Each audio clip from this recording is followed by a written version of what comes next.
जसविंदर पाजी, जसविंदर भल्ला साहब हमारे पंजाब के बहुत ही सीनियर एक्टर हैं। हम लोग बचपन से इनको देख रहे हैं कॉमेडी करते हुए और शादी के बाद और ज्यादा कॉमेडी करने लगे हैं। और मुझे पाजी शादी के बाद बंदे की स्माइल थोड़ी कम हो जाती है। आपने मेंटेन रखी हुई, देखो अभी भी आप मुस्कुरा रहे हैं। क्या फॉर्मूला क्या है जसविंदर पाजी इसके पीछे? बस समझो मेरी बीवी मेरे को हंसने के लिए मजबूर करती है। बस गल खत्म, बात करता हूँ। बेसिकली भाई ना अभी अभी अभी हमने देखा अपने जो भी हिंदी वाले जो भी टीचर्स थे इनके आसपास वहाँ से पूछ रहे थे कि हिंदी की प्रॉब्लम थी थोड़ी बहुत ना पाजी बोले कि नहीं यार कैसे थोड़ी बहुत हमसे सबसे ज्यादा पाजी पिटी है वैसे सुनाते सबसे ज्यादा वो पंचलेन के पास है।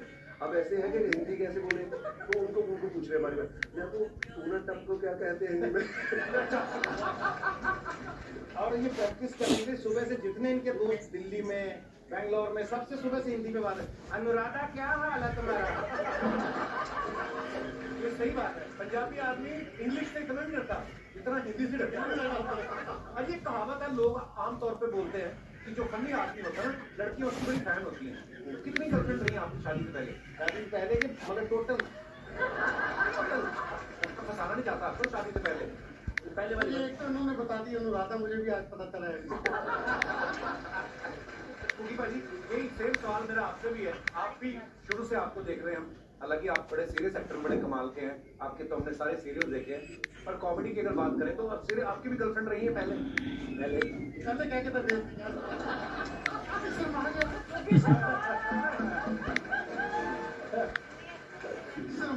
मैं प्रैक्टिस कर रहा हूँ ब्लश कैसे करते हैं।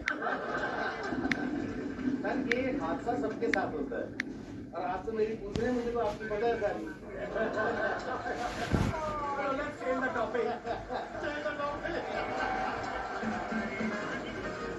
हमारे समीप तक साथ कैरियर जटा के डायरेक्टर है। पाजी ये तो थर्ड फ्रेंचाइज है आपकी। जब पहली बार आपने बनाई थी ये फिल्म तो कितनी मुश्किल आई थी आपको? मुश्किलें तो आई थी कि उस वक्त आउट एंड आउट कॉमेडी बनती नहीं थी। कॉमेडी एक फिल्म का स्मॉल पार्ट होती थी, तो प्रोड्यूसर्स में भी और एक्टर्स में भी और लोग जिनसे मैं पूछता था वो यही गाइड करते थे कि कॉमेडी तो एक फिल्म का पार्ट हो सकती है, आउट एंड आउट कॉमेडीज तो वर्क कभी भी करेंगी। तो मुश्किलें तो आई, लेकिन जब एक्सेप्ट होगी पिक्चर तो बिल्कुल आती है। अब दिलीप भाई आप तो प्रोड्यूसर हैं इस फिल्म के, पहली कैरियर डेटा से लेकर तीसरी तक बजट में कितना फर्क आ गया? बहुत फर्क आ गया। किस तरीके से मतलब इस सोफे के ऊपर कई लोग ऐसे बैठे हैं जितने में पहली बनी थी उनकी फीस भी उससे ज्यादा है।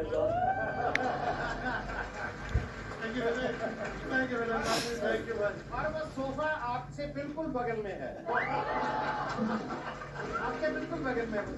चलिए आगे तक चलता है भाजी। एक्चुअली क्या है कि तब तभी हमने शुरू किया था, फिल्में इतनी बड़ी नहीं जाती थी, पता नहीं था कि ये होएगा। और मुझे याद है कि स्नीप पाजी तो सिर्फ इनसे तो मैंने वो स्क्रिप्ट ली थी, ये डायरेक्ट नहीं करने वाले थे वो फिल्म। मैंने सुनी है बात। कुकी पाजी को मैं जानता नहीं था, मतलब ऐसे हम वैसे जानते थे बट दोस्त नहीं। कुकी पाजी ने फोन करके मुझे बोला कि इन्हीं से फिल्म डायरेक्ट कराओ, ये बेस्ट डायरेक्टर है फॉर दिस फिल्म। मुझे लगा कि यार इतना सीनियर बंदा इतना ज्यादा रिकमेंड कर रहा है तो लेट्स ट्राई। पर जब मैं स्नीप पाजी से पूछता था कि पाजी फिल्म अच्छी बनेगी, कोशिश करेंगे, थोड़ा मैं यार सारे पैसे लग जाने कमाए हुए और ये बोल रहा है कि कोशिश करेंगे यार। तो फिर भी मैंने हौसला दिखाया तो बना लिया और टच वुड अब मुझे आज लगता है कि इनसे बेस्ट कोई नहीं बना।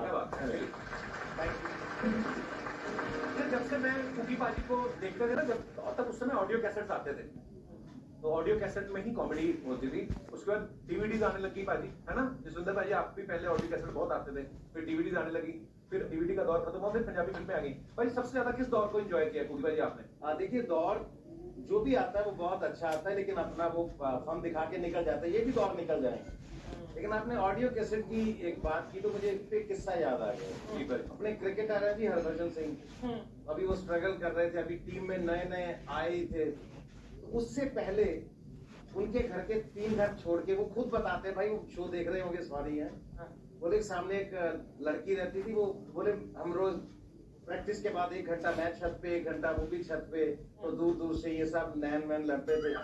एक दिन उसने वो कह रहा पाजी मुझे जिंदगी में इतना बुरा आदमी कोई नहीं लगा जितने आप लगे। क्यों? मैंने कहा क्यों? कहना तो मेरे 3-4 साल की स्ट्रगल के बाद फाइनली एक दिन उसने मुझे एक ऑडियो कैसेट दिखाया। है ना, मैंने 4 सीढ़ियां इकट्ठी उतराना। तब क्या होता था, लोग अपने महबूब के लिए, महबूबा के लिए ना वो गाने भरवा के लाते, तुम जो मिल गए हो, पता नहीं एक कैसेट में 8 गाने भरवाते थे तब जाके। तो कहना मुझे लगा बात बन गई, 8 गाने भरवा के ले आई मेरे लिए। कहना मैं भाग के गया नीचे, कहना नीचे जब मैंने उसका रैपर देखा आप बैठे थे वहां, अरे मुझे कॉमेडी कैसेट देखे गई को। तो ये मेरी ऑडियो कैसेट का किस्सा है पहला। तो अब मैं एक और मेहमान को बुलाने जा रहा हूँ। ये हमारे पुराने दोस्त हैं, ये कैरियर जट्टा में एक्टर भी हैं और इस फिल्म के राइटर भी हैं। आप सबकी जोरदार टैलेंट भी। प्लीज वेलकम मिस्टर नरेश कटोरिया। मैं अपने सारे दर्शकों को बताना चाहता हूँ कि बहुत ही कमाल के राइटर हैं और बहुत बड़ी बात होती है विदेश से आके पंजाबी भाषा में फिल्में लिखना। इनका नाम डेविड है, वैसे नरेश रखा हुआ है। नहीं मैं मजाक कर रहा हूँ, पंजाबी आदमी है। नरेश बहुत बहुत स्वागत है आपका। कि इससे पहले आपको बहुत बहुत मुबारकबाद, बड़ा कमाल का ट्रेलर है कैरियर जट्टा का। Thank you. दूसरी बात ये बताइए, आप इतने तैयार होके क्यों आए? इसके पीछे क्या रीजन है? इसके पीछे रीजन ये है कि मैंने सूट बनवा लेता हूँ, लेकिन काम में इतने बिजी होते हैं, कहीं किसी शादी में किसी फंक्शन में जाने का मौका मिलता नहीं है। हाँ। सूट बड़े बड़े खराब हो जाते हैं। ऐसे ही किस्सा हुआ था हमारे साथ मैम कि 3 साल के बाद मैंने सूट पहनना, शूज पहने।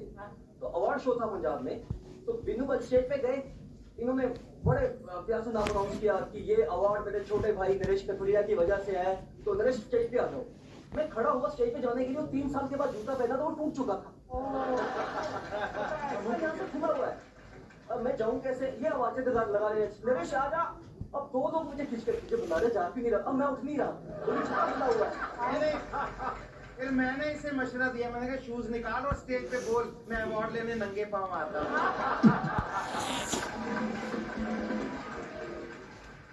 बैठिए प्लीज, आप बैठ सकते हैं, आप ही इनवाइटेड है। एक बात पूरी, इस फिल्म को आपने लिखा भी है कि आपने इसमें रोल भी किया है और पहले भी आपने किया था, मैं देखता हूँ हमेशा। तो ये डायरेक्टर की खुद की मर्जी से आप कास्ट होते हैं या आपने स्क्रिप्ट में लिखा हुआ कि अगर मुझे रोल नहीं दोगे तो जाओ फिर ले लो स्क्रिप्ट जिसे लेनी है? मैं भाई क्या है, कैरियर जट्टा एक ऐसी फिल्म है, यहाँ बैठे हर आर्टिस्ट को उसका लालच है कि मैं होना चाहिए। जितनी भाई प्रोड्यूसर है, उनको भी लालच है इस फिल्म में होना चाहिए। ये ऐसी फिल्म है सबके लिए। ये वो फिल्म है जिसमें हम सबकी जिंदगियां बदली।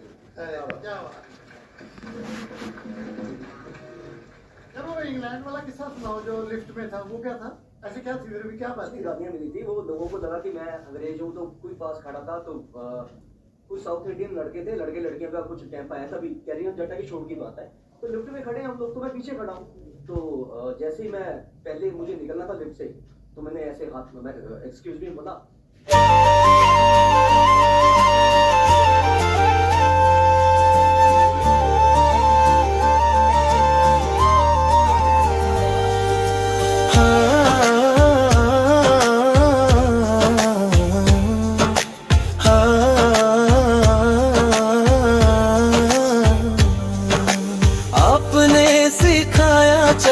सपनों की राहों पर डर को पीछे छोड़ के बढ़ना हर कदम आगे।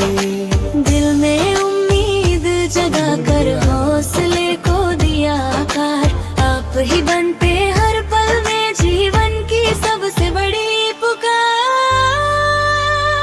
हमारे गुरु हमारी रोशनी, आपसे ही तो जग में है ये रंगत सुहानी। हमारे गुरु हमारी प्रेरणा, आपसे ही सीखा हमने जीने का फसाना। बदबू को कैसे छुपाओगे?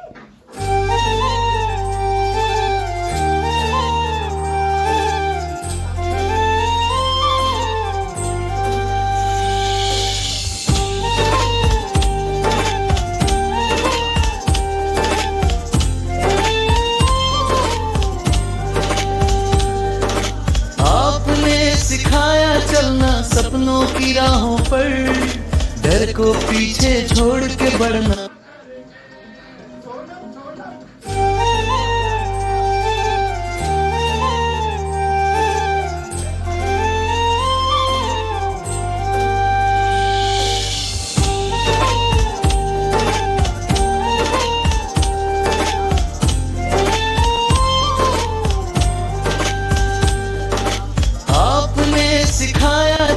सपनों की राह को पीछे छोड़ के बढ़ना हर कदम आगे।